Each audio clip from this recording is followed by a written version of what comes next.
we won't get through it, but it's actually a very short work, a little tiny work. It's not in verse, it's actually in prose only. And it's not a commentary on anything, it's just a separate work that Vishnu Chakravarti wrote.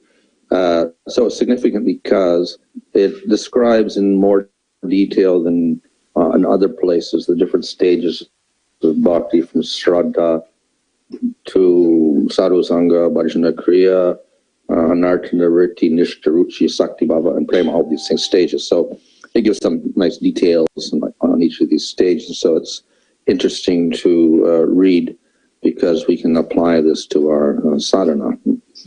So the title itself, Kadambini, means a bunch of clouds. Madhurya means sweet, so sweet clouds.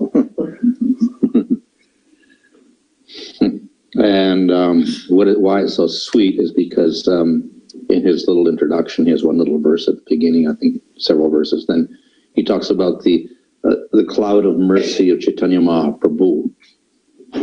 So his mercy nourishes the seeds of bhakti, which are planted in the field of the heart. So because of Lord Chaitanya's mercy, and then we can develop our bhakti like that, okay? And he describes his own heart as very dried up or whatever, like lusty and etc. And just not even rain, but just expectation of that rain from the cloud of mercy is enough to give joy to the universe. So we just get a little bit of, before the rain actually starts, and we just see the clouds of mercy approaching, then we get some joy. So he explains that our praise, that rain cloud of mercy will also water his own dried up heart and cause the bhakti to grow up, etc., like that.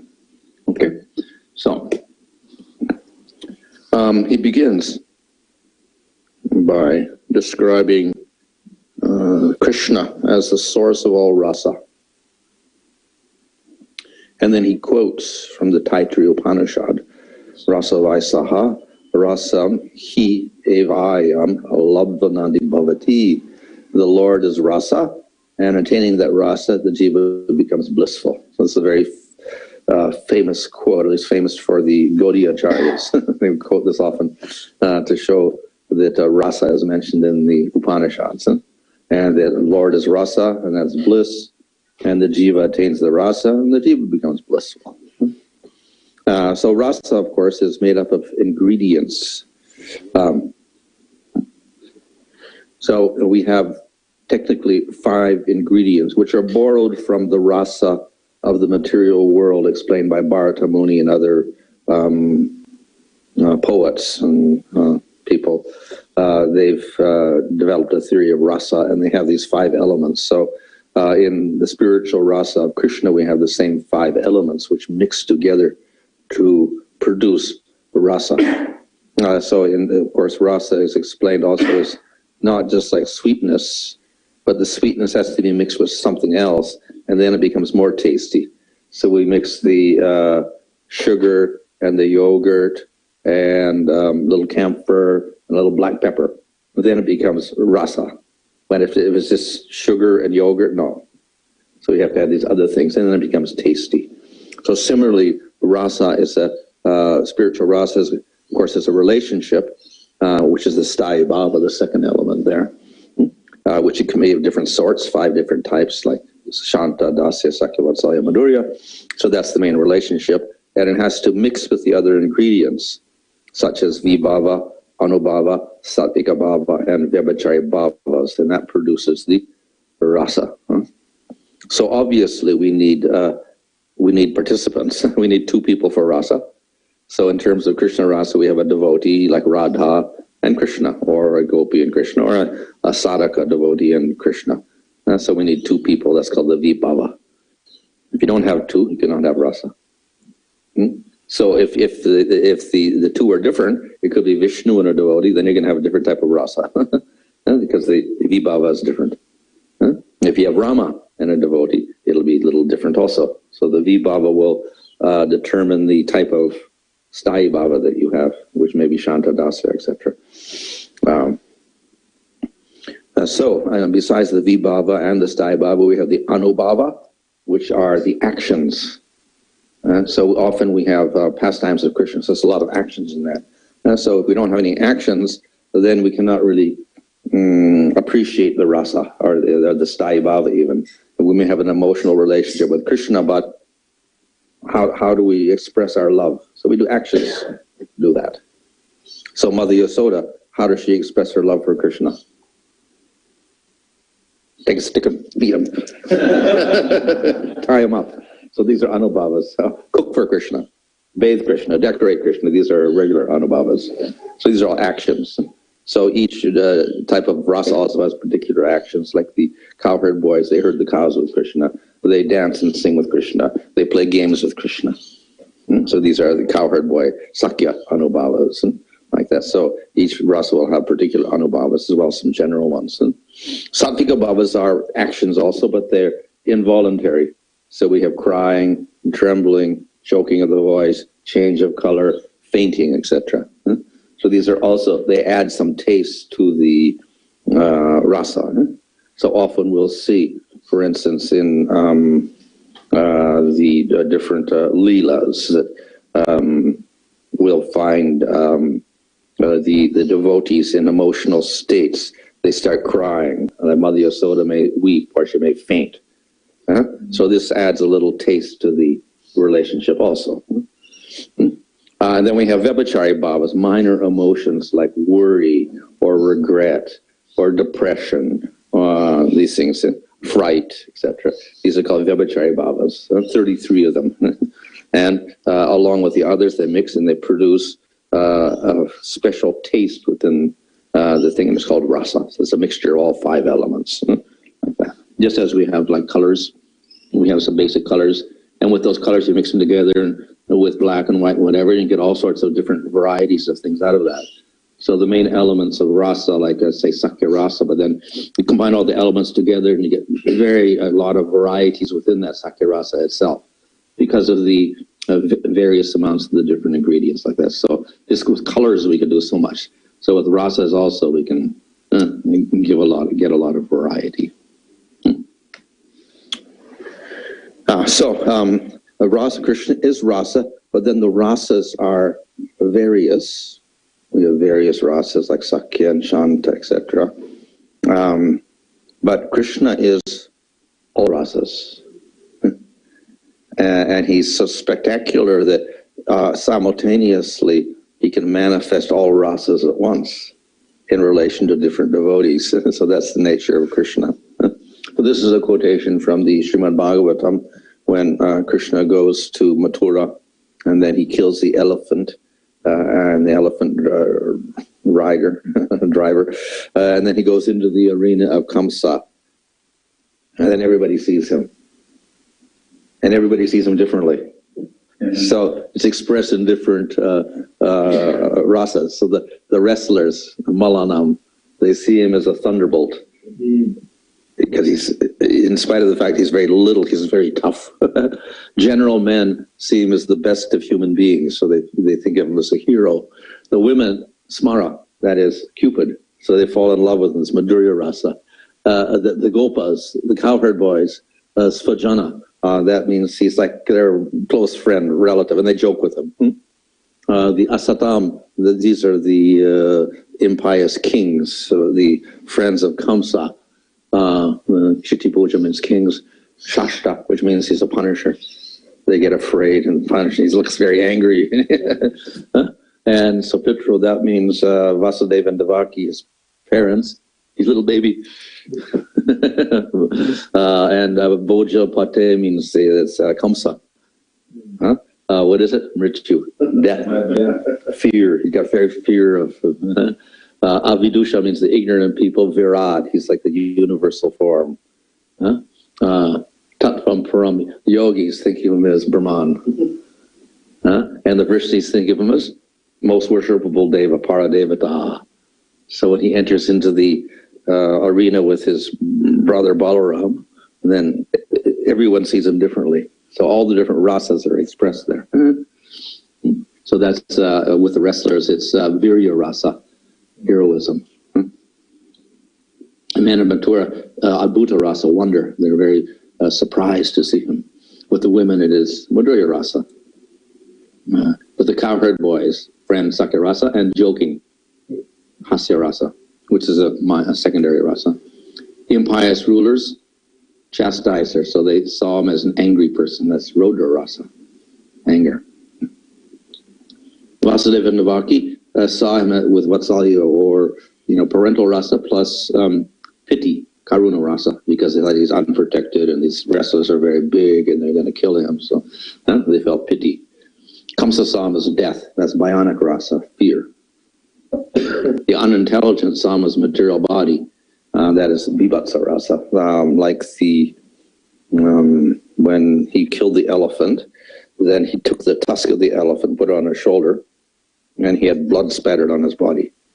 So then when he entered the arena, Kamsa's priest said, in disgust, they said, what is this child coming in this impure state before our king? So they took him as an ordinary human being and they were disgusted with him. So this is Bibhatsa Rasa.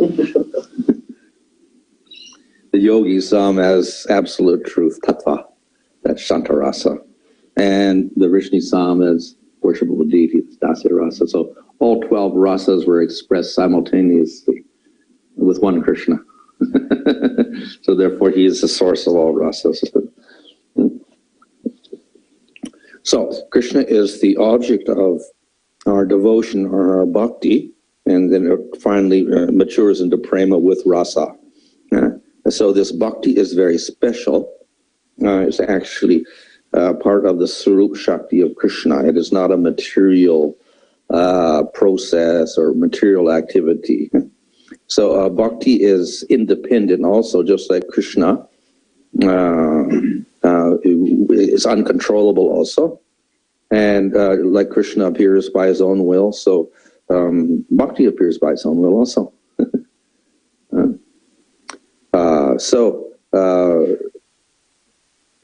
We shouldn't subject bhakti to a material analysis and think of it as something, of the material world. It has a certain material cause, etc. Okay.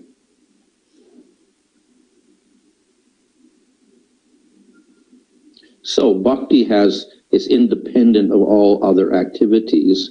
Sometimes the scripture will attribute, you do pious activities and then you can do bhakti or something like that. So they're not direct causes as such. So just by doing pious activities or karmas, it's not going to produce bhakti. So something else has actually caused it, but they may be favorable for it. So they're not the actual causes of bhakti. And Krishna himself states this in the 11th canto of Bhagavatam, I cannot be attained by intense efforts of yoga, sankhya, charity, vows, austerity, sacrifice, explaining the Vedas and study of Vedas or sannyas.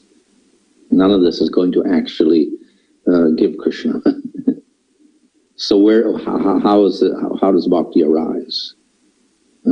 Very special. So it comes through the devotees of the Lord. The devotee as the Lord is the object of mercy of the Lord.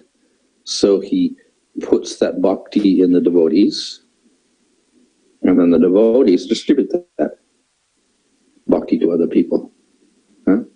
So this is particularly the Madhyam devotee. He is the one who is the preacher. So he likes to give mercy to the innocent people. So that's the Madhyam ADHIKARI.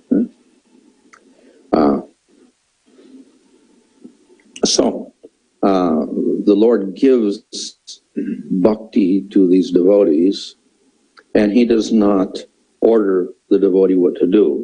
The devotee, by his free will, can distribute as he pleases. So he gives that independence to the devotee. But nevertheless, it's ultimately coming from the Supreme Lord. So there's a devotee's mercy, which is produces bhakti in this world. So bhakti comes from Supreme Lord to a devotee, from that devotee to another devotee to another devotee. So it's actually coming ultimately from the Supreme Lord.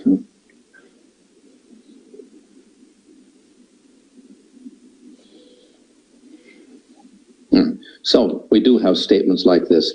Devotion to Krishna is accomplished by such things as charity, austerity, homa, japa, study, sense control, and other pious activities. So the statements are like that, but again, we cannot take this all literally. And as Vishwacharya says, all this is actually bhakti mixed with sattva.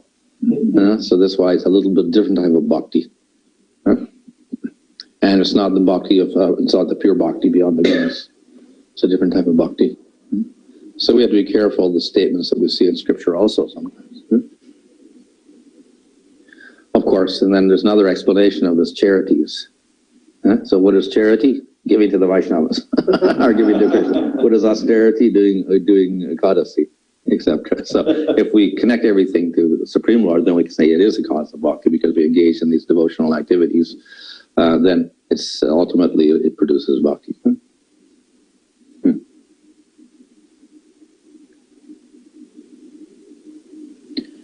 Okay, so therefore, bhakti can cause bhakti, but ultimately, of course, it depends on the mercy of devotees. So it's the Madhyama devotee who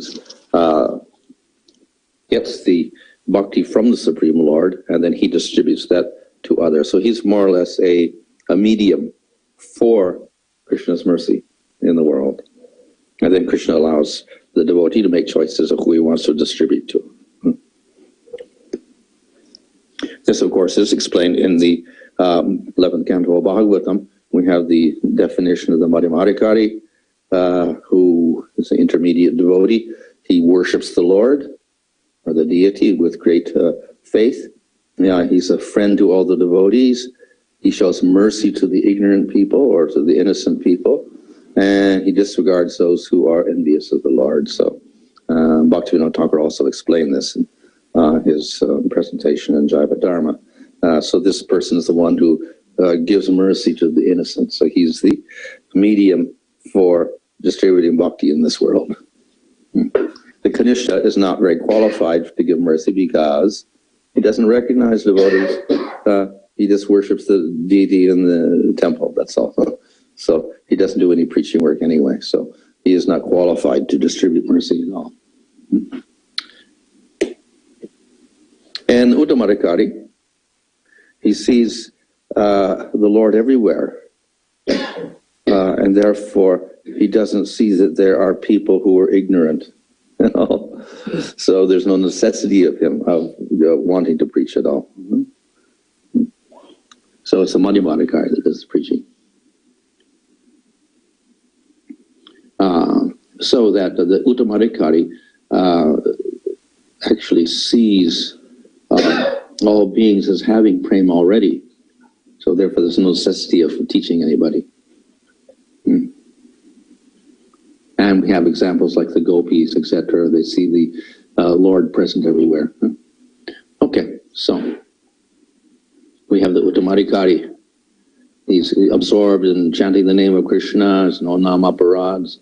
He has realized Sambandha-gyan, relationship of Jiva and Krishna. He sees Krishna in everything and does not distinguish Vaishnava for non-Vaishnava. So therefore, generally, he doesn't do the preaching work.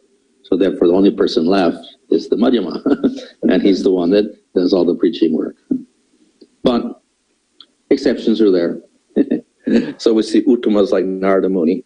They're always preaching. So they make distinctions. They show friendship to the devotees, they have mercy to the innocent, they avoid the demons, like this, and they worship the Lord. So they make distinctions. But often we see that Uttamadhikaris, they may be in this category of not making distinctions and not preaching.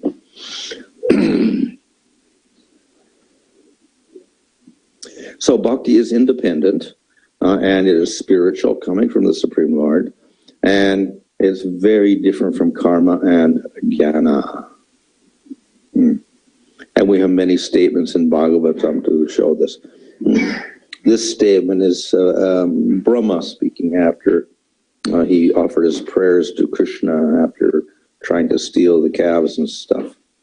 If a fool gives up bhakti, the all-inclusive path, and suffers to attain realization of Atma without bhakti, that means jnana, they simply attain suffering and nothing else. They are like fools who beat empty husks. So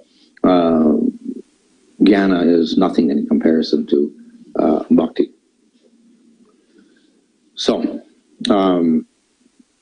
bhakti is independent, and the other processes need bhakti to give their results. So karma cannot give its results of Svargaloka or whatever unless there is some little bit of bhakti there, some worship of Vishnu or Krishna there. The Jnani cannot get liberation unless he also has a little bhakti. So neither of them can commit offense against the Lord. If they do so, they cannot get their results. So bhakti is independent, and other processes are dependent on bhakti. So bhakti will give us results, and it doesn't require these other processes. So if we don't do karma and we just do bhakti, we can get the result.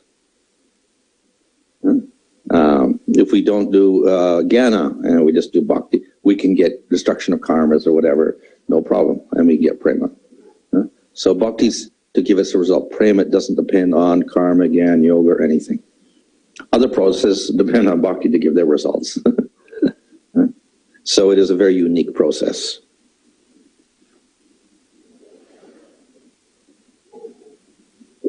This is from Hari Bhakti Sudodaya. If one is devoid of bhakti, one's birth, scriptural knowledge, japa, and austerities are only decorations on the dead body to attract common people. So without bhakti, everything else is useless. Ultimately, you do all your karmas and whatever like that. It doesn't have any meaning at all. So if you just do karma yoga and we don't worship the Lord at all, you don't get anything. So you need a little bit of bhakti there, then you can get your Svargaloka. Jnana yoga with no bhakti, no liberation. There's a little bhakti there, you can get liberation. Of course, it's more auspicious if that person has a little bhakti, will increase it more and more. They don't become a devotee. Then he'll go beyond liberation. But some of them don't do that. They just want liberation. And if you just do bhakti with others, you can get svarga, you can get liberation, plus you can get the spiritual world and the spiritual body, whatever. So you get everything without practicing anything else.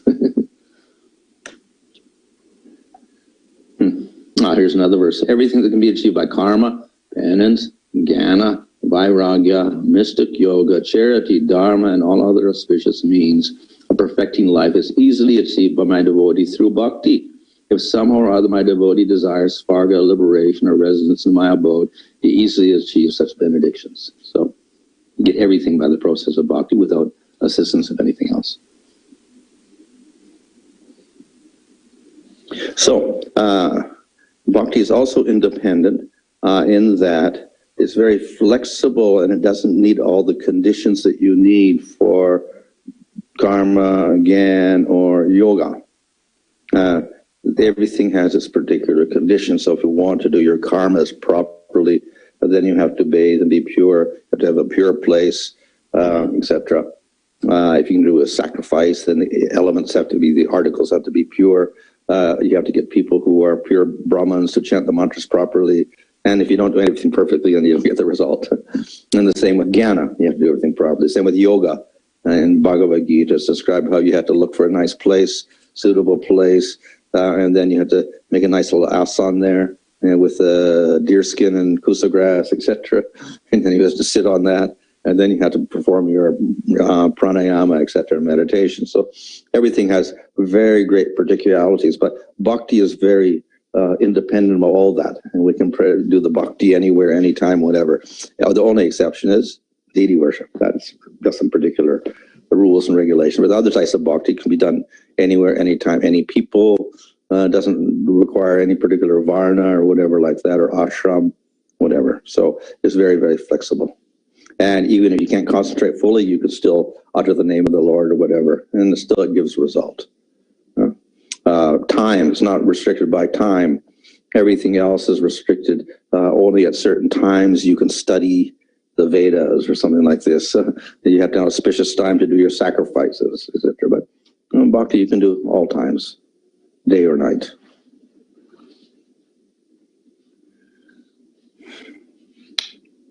In chanting the name of the Lord, there's no restrictions concerning place, time, purity, and so on. So particularly chanting, even more than other types of bhakti, is very, very free. So there's very little restrictions there. No, yeah. Okay. So bhakti is not dependent on faith. You usually say we need faith as a qualification, but here Vishnu Chakravarti makes a rather shocking statement. So what the meaning is that if you chant the name of the Lord without faith, you still get effect. So accidental bhakti also gives effect. So Ajamil is saying Narayana, to name in the sun, is not bhakti in the true sense, and there's no faith there, but it gives effect of destroying karmas. So you can, we can say not real bhakti, but it's accidental bhakti only, but still it gives result. So there's no faith there, but it gives result even then. So it's a very, very powerful process.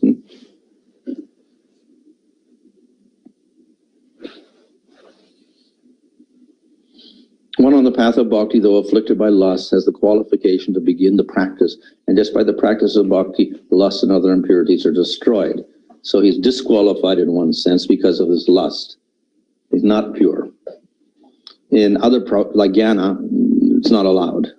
You have to be very pure to start. Therefore, you have to be in sattva gun, etc., to study Upanishads. If you want to do yoga again, then it's all these yamas and niyamas you have to follow. And then you have to control the mind, control the senses, etc. Then you begin the practice of yoga, the other levels. But bhakti, even if you're not that pure, if you have a lot of anarthas, still you can start the process. And through the process, you get purified. So it's a much more flexible process, open to more types of people than any other process.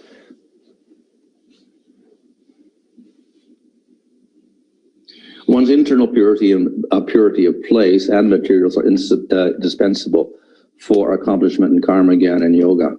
Deficiencies in the areas obstructs the progress on those paths. So any impurity or any irregularity doesn't give you results. Bhakti, however, is the great giver of life to these paths. Therefore, all these paths are dependent. Things which are truly independent are never dependent on their success or failure on anything else. So everything else depends on bhakti. Bhakti doesn't depend on anything else. So it's very, very unique in that feature. Very special.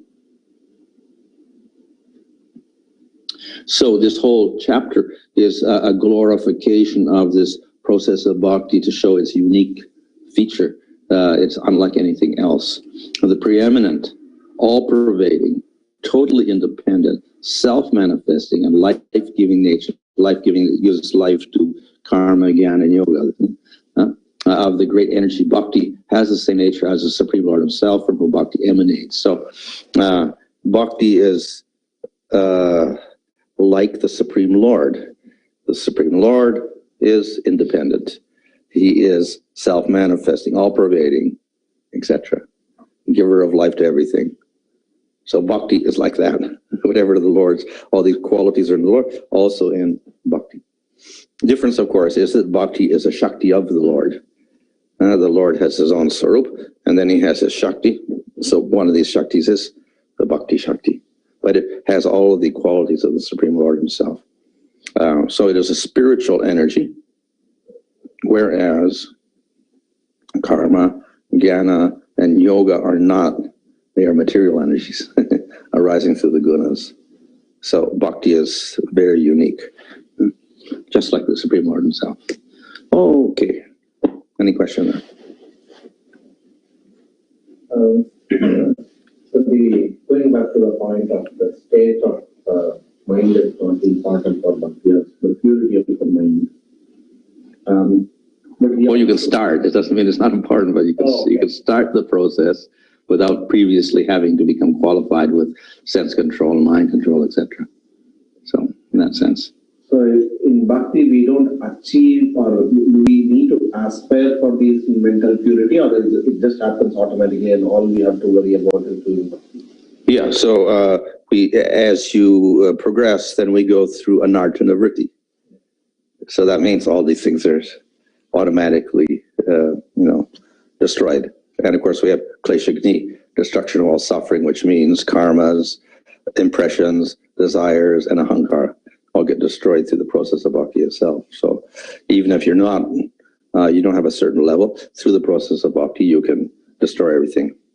However, it may be a little difficult if you've got a lot of anarthas, more difficult for practice. But if you do practice and you persevere, then you can get rid of those anarthas. And other practice is not even allowed to start with unless you don't have the anarthas. You got to get rid of the anarthas first before you practice jnana or yoga or whatever. Maharaj, you mentioned about the ingredients of the rasa, and can we say that you mentioned about the anubhava, sattvika bhava, and the vyabhichari bhava. Are they all related to sthayi bhava, or are they independent? Well, I guess they're all related because it's all arising from Krishna's Chit Shakti. So in that sense, they're related.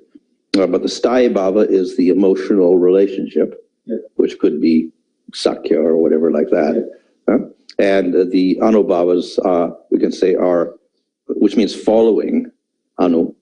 So once you have a sthayi bhava, which is your fixed emotional state, then you'll do things to express that. Okay.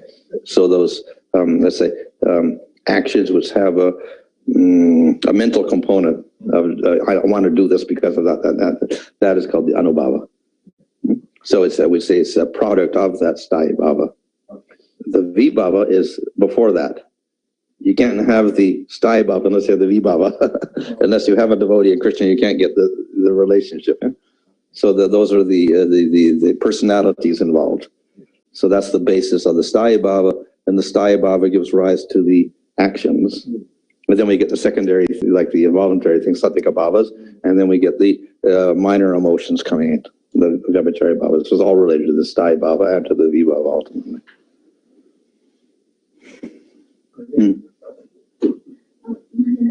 In Gita Mahatmya, it says even by chanting one half of the Bhagavad Gita shloka, there is liberation. So many people chant the Bhagavad Gita without having the element of bhakti. So in that case, do they get liberation with all the impurities? Well, it may not be immediate. Of course, the devotees really don't want liberation as such. They want prema, which is higher than liberation. But we can never underestimate the power of Bhagavad Gita or the names of Krishna or anything related to Krishna.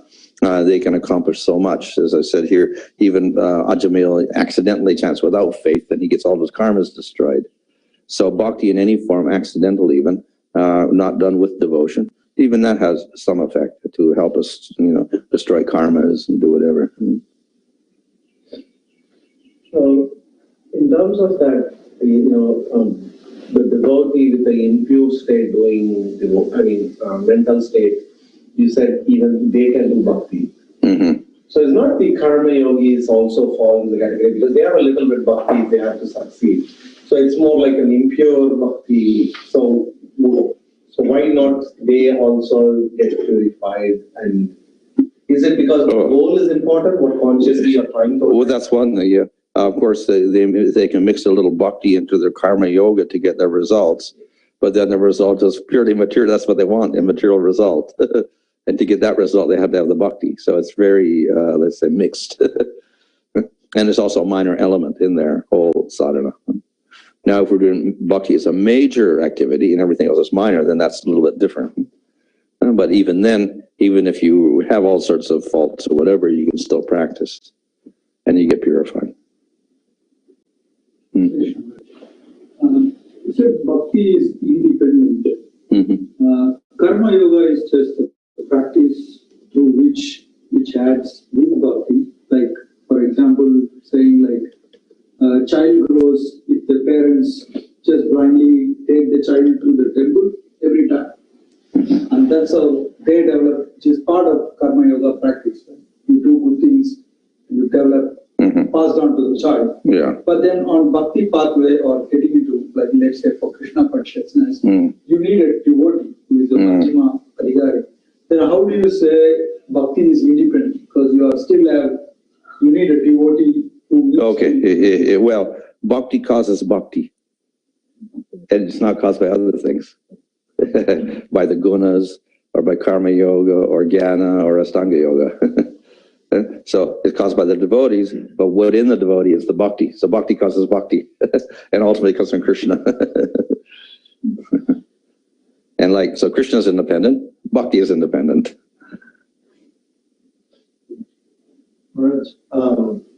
Just a typical question which generally comes from different type of people, that why does it need an intermediate of Madhyama ADHIKARI? Why can't Krishna give me directly? Oh, yes, Krishna can give directly, and he does sometimes. But usually we find it is through the devotees of the Lord, because Krishna does not come into the material world that often, once in a yuga or something for a few years. So the rest of the time, no. So then who's going to do it in the meantime? So that's what we're there for. The devotees are there to distribute the bhakti in that time. The other thing, of course, is that Krishna likes to glorify his devotees. So he likes them to be the instrument of his spreading his things out. So he likes to utilize the devotees for that rather than do it himself. All right. If devotees have the ability to give bhakti, why is it that bhakti can sometimes seem to be such a long process? Because if a devotee has that ability, couldn't they just go, give everything in one go? Oh, well, it's like a tree. You plant a seed, it doesn't necessarily grow up like that in most cases. It goes gradually. And if you try to make it grow quickly, it may grow quickly, it may not give any fruit. So it's a natural way in which things develop like that. So that's the same with bhakti. It's like a little seed, and it has to be cultivated nicely, and the leaves have to be healthy and like this, and then finally it gets a fruit, and then flowers, and it gets a fruit. So there's a systematic way of cultivating it so that it gives the right results. And so that takes a little bit of particular cultivation. Another thing was, he was saying that bhakti gives all of the results of other processes like karma yoga, jnana, and so forth. So let's say with karma yoga, one of the results, if done successfully, is one can go to heaven. So if one practices bhakti, we don't see devotees who seem to have heavenly opulence. Like you might see rich devotees, but I certainly don't see anyone with like Indra's level of opulence. So, well, Indra's a devotee. I mean, like of devotees here. Oh, well, then they have to get born again and another thing, and then you can go to Indra Loka maybe.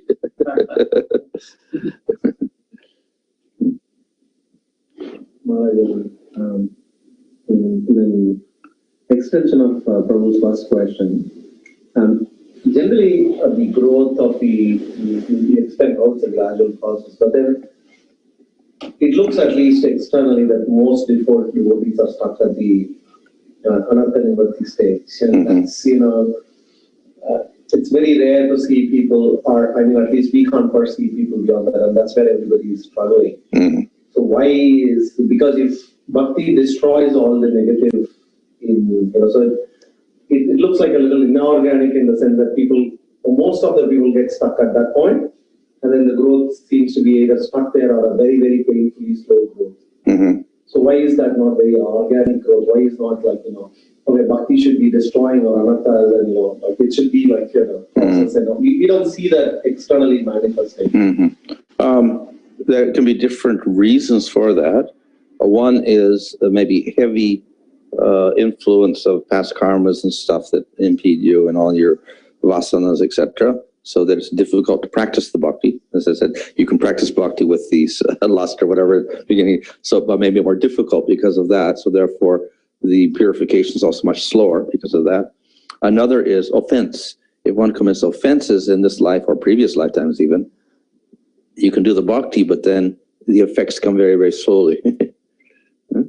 And I think here in Madhurya Kadambini also mentions that anartha vritti, for a person who has no offense, then we don't even see the stages like anartha vritti, which is sati. It's very sudden if they have no offenses at all. But if you have offense, then you get these very distinct stages going through like that. So that could be another cause. So offenses in previous lifetime or this lifetime, which slows down the process a lot. Maharaj, there's a question online. So is there any way of getting liberation in karma yoga? No, it's only a step towards jnana. Okay. To get liberation, then you have to practice jnana or yoga. So of course, you can get to nishkama, karma yoga, and then you give up the results of that. And I suppose from there, then you can get to Brahmaloka or something eventually.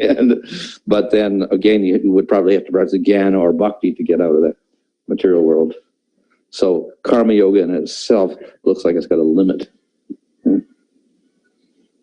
Of course, the other thing is you could turn the karma yoga into bhakti yoga also and do all your activities and offer to the Lord, but then actually you're doing bhakti yoga if you do that.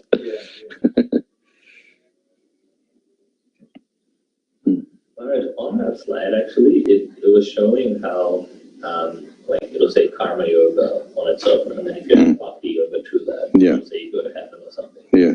I'm just wondering, how can karma yoga, wouldn't karma yoga already include bhakti in it? Otherwise, wouldn't it just be karma? Like, if there's karma yoga, doesn't yoga imply you're already connecting to Krishna? Well, it may be indirect. So, for instance, in karma yoga, we got the rules of varna and ashram, which in themselves maybe don't have any bhakti in them. You know? But then one of the acts is you go to the temple, and one is to go to the Vishnu temple. So that's kind of a bhakti in there. But then the other activities you're doing are going to Ganesh temple or going to Shiva temple and observing Navaratri or whatever, and all these things. So these are not bhakti. So. It's a mixture of many things, and then among them you have a little bit of worship of Vishnu. And if you don't offend Vishnu, then that's going to give you the result of your karma yoga.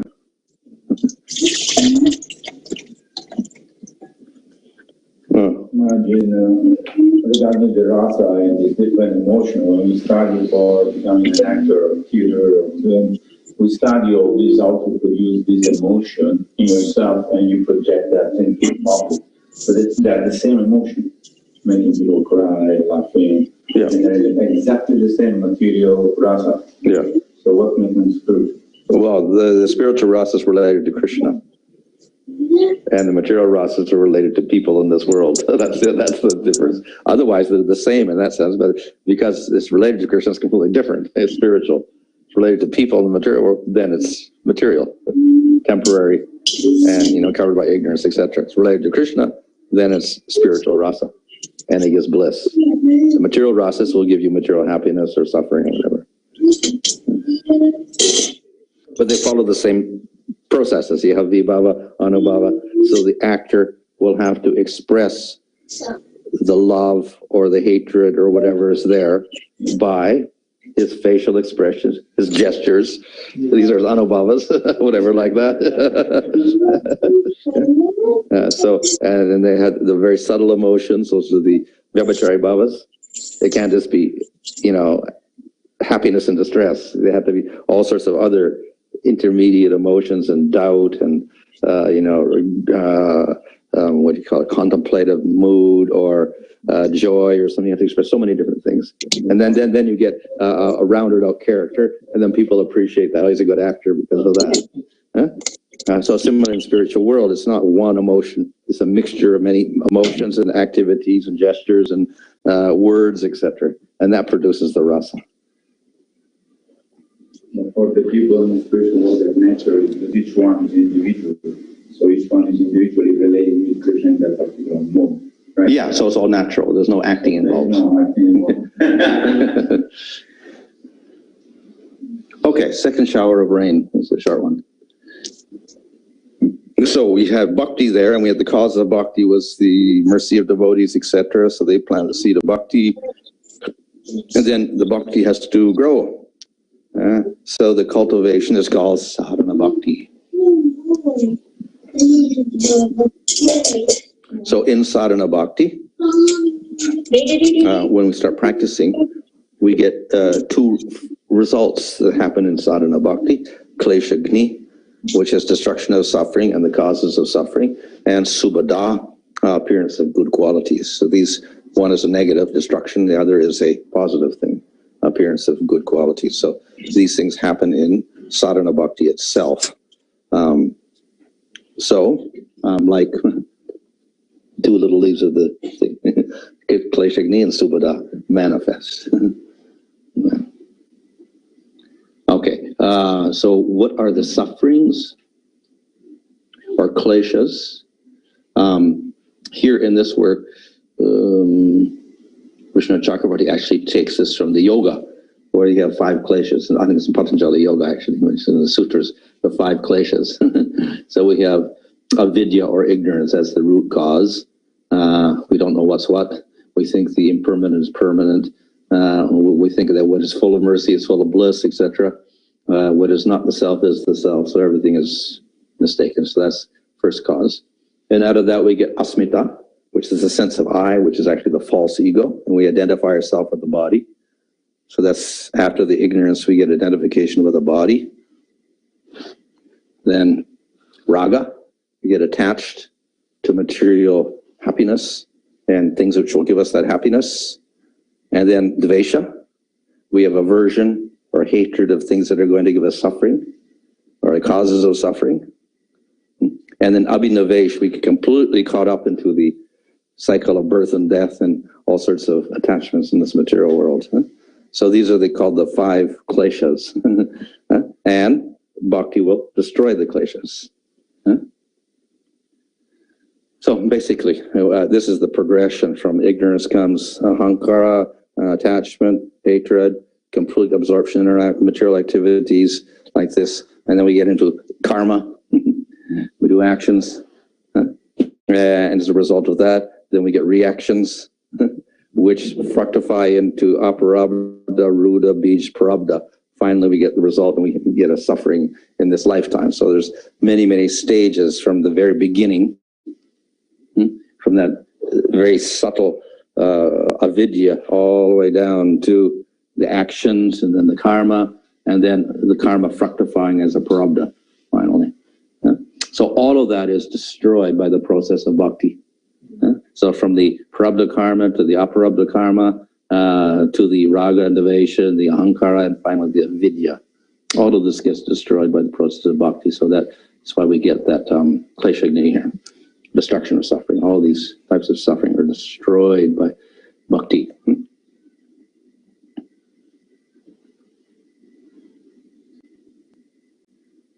Okay, like that. So the karma actually doesn't fructify in one lifetime. It takes many lifetimes, and finally it manifests as a suffering. So before that, it's called the aparabdha. So bhakti will destroy the parabdha and the aparabdha karmas, both types. The invisible ones that are waiting for us for future lifetimes, and the karmas of this lifetime will also get destroyed by the process of bhakti. Which is not claimed by Jnana. They say Jnana will not destroy your karmas of this lifetime. You have to wait till next lifetime or whatever. So the other is subhada. So subha means spiritual qualities.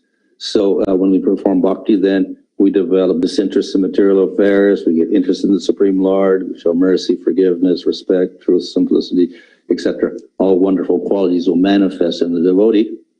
But then it's not material activities. Material qualities is actually related to the Supreme Lord. So they're not the same as sattvic qualities. They're actually spiritual qualities that begin to manifest.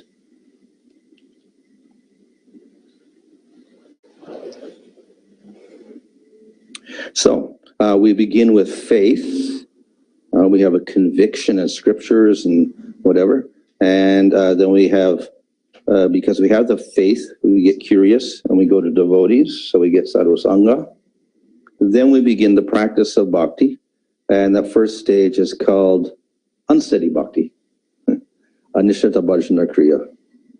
Because we still have a lot of anartha, so it makes us unsteady. So what is that faith? Import. We have faith in the statements of the bhakti scriptures. So when we read those scriptures, we don't question it. Okay, I accept that.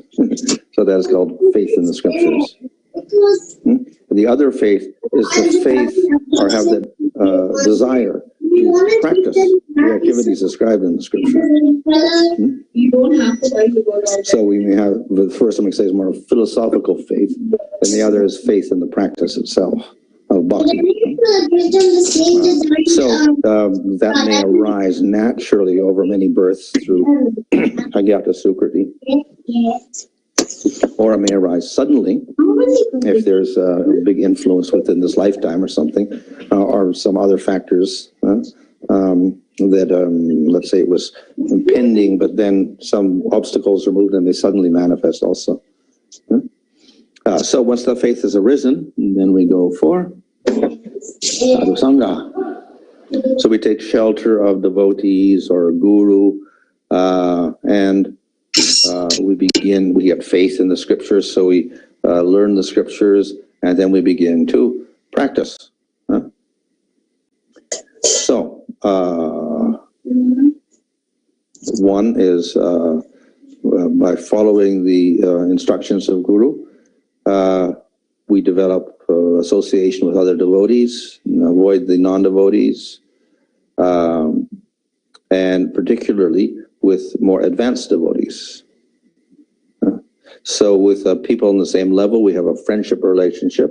With those who are more advanced, we follow their instructions. So both types of devotees are important. So then we begin practice of bhakti. And it can be unsteady, which is generally the first stage, and then steady. So the unsteady is called anishtata bhakti. And then when we keep practicing, the anarthas go away, then we get to the stage of nishtha. So therefore the first stage is the anishtata stage. We begin Bhajana kriya, but it's because of a lot of anarthas, it's a problem.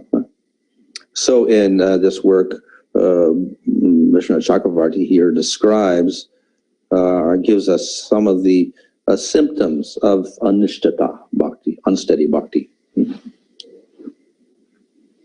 One is called false confidence. Utsaha means enthusiasm, but this is like a false enthusiasm. So Vishnu Chakravarti gives the example of a child, a little boy, then he goes to his first lesson and he starts learning the alphabet in Sanskrit or something like that. So then he comes home and he's very proud. So I've learned Sanskrit. So he thinks he knows everything. So if one begins bhakti, one may become overly proud or confident of his accomplishments, even though he's at the very beginning. And so that is a symptom of unsteadiness. We think we're more advanced than we are. Another is called gana tarala, which means literally concentrated and dilute. So sometimes we're very enthusiastic and sometimes we're non-enthusiastic. So we fluctuate in our level of performance, up and down, up and down, up and down like that. So that's an example, like the boy who studies. So sometimes he's very enthusiastic to study, other times he won't study at all. And go back and forth like this. So this is another symptom of anishtata bhakti. So sometimes we can chant, sometimes we cannot chant. Sometimes we'll read, sometimes we cannot read. So we shift back and forth like that. Another is called vyuda vikalpa, which means extensive speculation. So we tend to imagine our future and speculate on what we should do. So at one stage we may think that I'll become a great Babaji and renounce everything, and then suddenly we think, no, I'll be a nice grihasta and I'll get married and have children and be an ideal grihasta and practice this way. So we have a lot of mental imaginations about our future, and not very practical. Vishaya Shangara, which means war with material attraction. So sometimes we can practice nicely, sometimes we get tempted by Maya, and then we start enjoying in the material world. So we go back and forth again like this. So we can't keep our, let's say, our focus on bhakti. We get distracted by material enjoyment. And the last one's called niyama akshama, inability to keep one's vows. So we may make a vow to chant so many rounds, but then after a few weeks, we can no longer do that. Then we'll make a vow, I'm going to fast, on a Kadasi with Nirjal or whatever like that, and maybe we do it 2 times, and then we can't do it anymore. So we can make all sorts of vows, but we cannot uphold the vow. So that's a sign of unsteadiness also. So all of these are signs of this Anishita Bhakti. The last one is called Tarangarangani, enjoying the waves.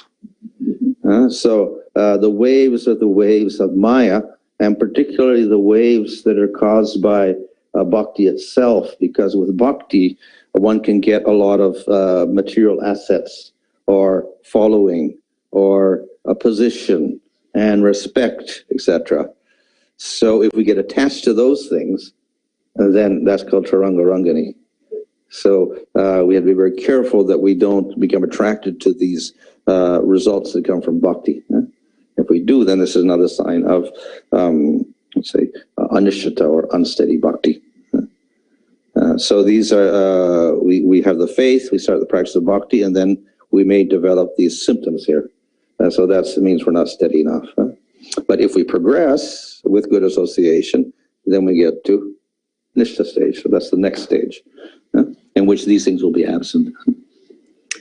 Okay, any question now? The last one, the riding the waves. So is it right to say then that Bhajana and these things are more safer than the one of preachers, because they won't get attracted. Well, the Bhajanandis can also get attracted to fame. Okay. Yeah. Yeah. So by the fact, what is it? Bhaktisiddhanta Saraswati wrote that work on the Vaishnava K. So, and the Vaishnavas trying to be famous, becoming renouncing everything and going off into the Radha Kund or something like that. So, one can get attracted even there to anarthas.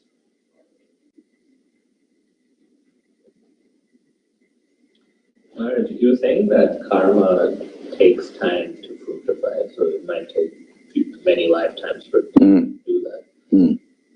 Is there any reason why it has such a long time scale? Like, if someone does something bad, wouldn't it help them to be taught a lesson sooner rather than later? Oh, well, because in each lifetime, all of the memories are blocked out. It wouldn't be any use, actually, because it's all your memories from all the previous lifetimes are not there. So it's not just last lifetime, but that. So even if it was last lifetime, your memory is blocked out in any case. But the other point is that we have many, many karmas. So there's not space to have them all in your one lifetime. So there's a waiting list.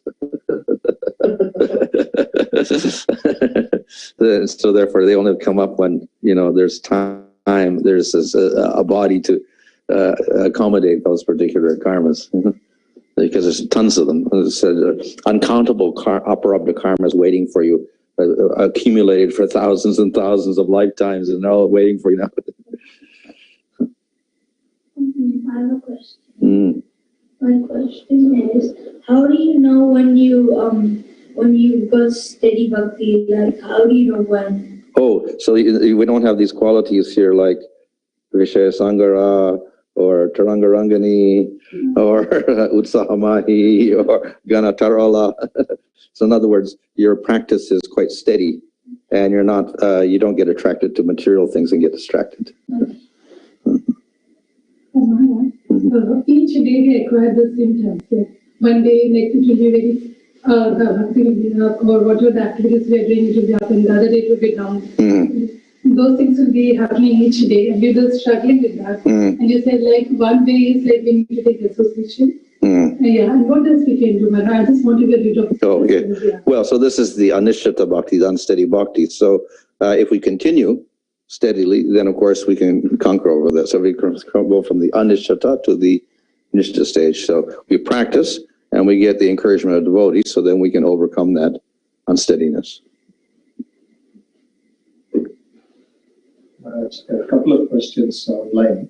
So first is there anything called as bhakti for demigods, or is bhakti only for Krishna? Well, in Bhagavad Gita, I think he calls it bhakti also for the demigods even. You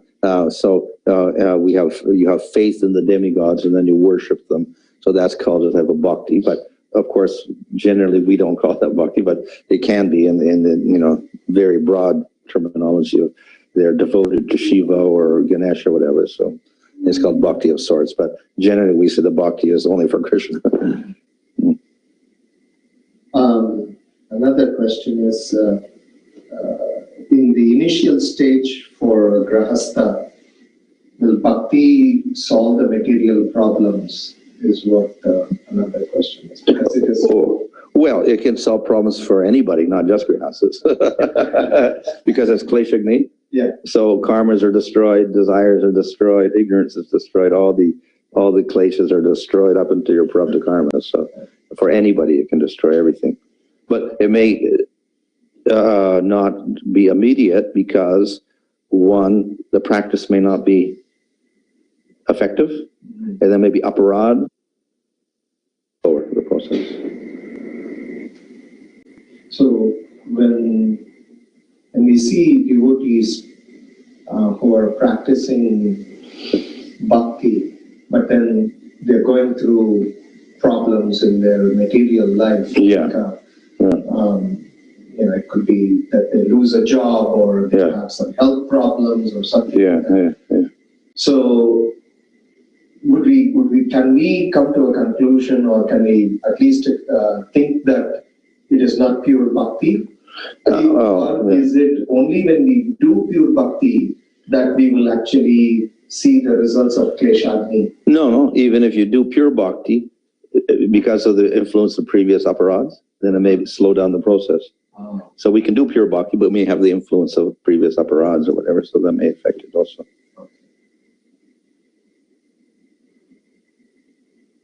All right.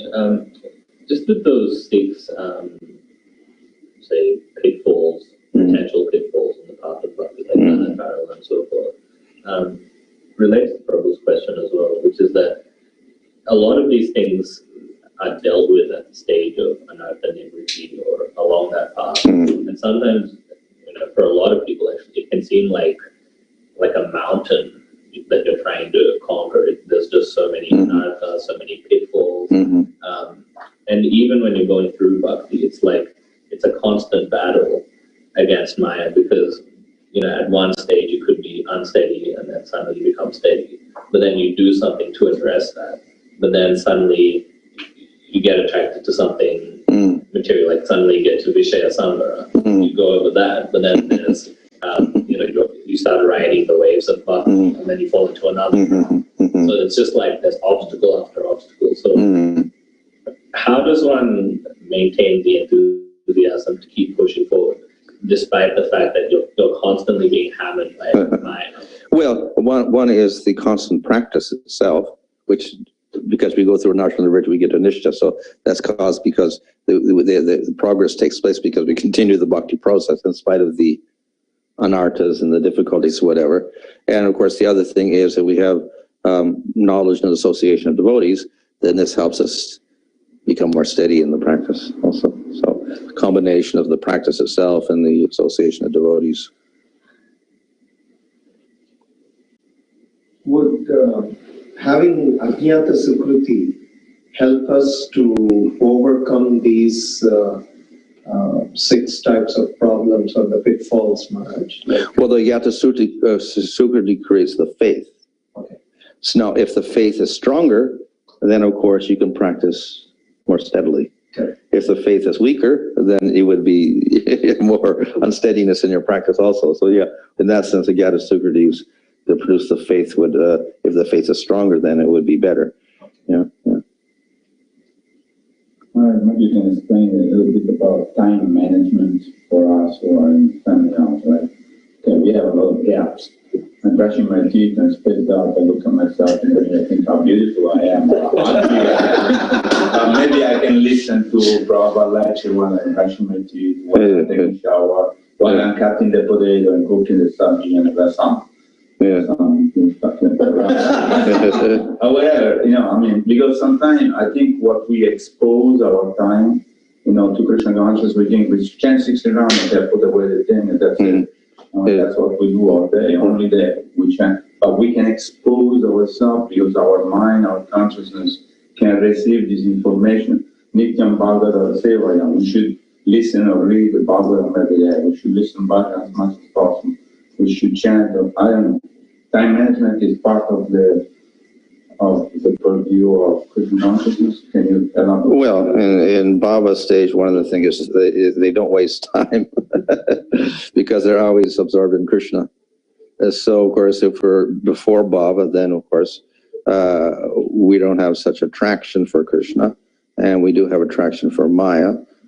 So at least we do have to make a regular schedule of our devotional activities and try to at least come up to a certain standard there of, how much devotional service we're doing, how many rounds I chant, how much I study the scriptures, etc. So we have to kind of plot that out. If it's all a free-for-all, then generally we're not going to do it.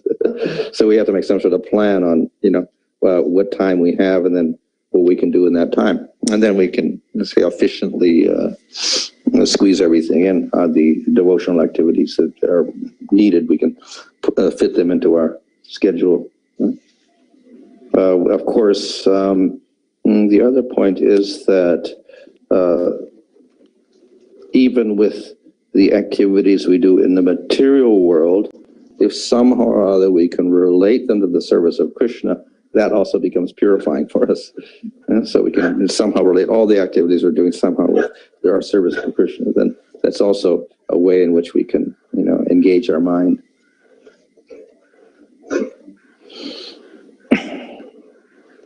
One more question online. So you said that bhakti is flexible, but do we need anything external to do, like deity worship or anything? So because deity worship does come with certain restrictions. Yeah. But then on the other hand, you said bhakti is flexible; it can be done. Any place, any time. So the most flexible is chanting the holy name. So anyone can chant anytime, whatever. Other activities like deity worship, they do require some qualification and speciality at the second initiation. So many things are there. So there are rules and regulations of cleanliness, etc. for that. And then related to that, we have many angas related to deity worship. Nevertheless, many, for instance, even though Archana does require that, if you don't have anything, then you can do mental Archana, Manasa Puja, instead of external Puja. So that makes that a little flexible also. But still, you have to have purity. But in general, we can say that the restrictions are much less in Bhakti than other things. Even with Archana itself, that is less strict with the Vaishnavas because it's not determined by Varna. Whereas other activities like Yagya will be determined by Varna. But the deity worship of the Vaishnava isn't. It's determined simply by your Diksha and being a Vaishnava. So in that sense, that's more flexible.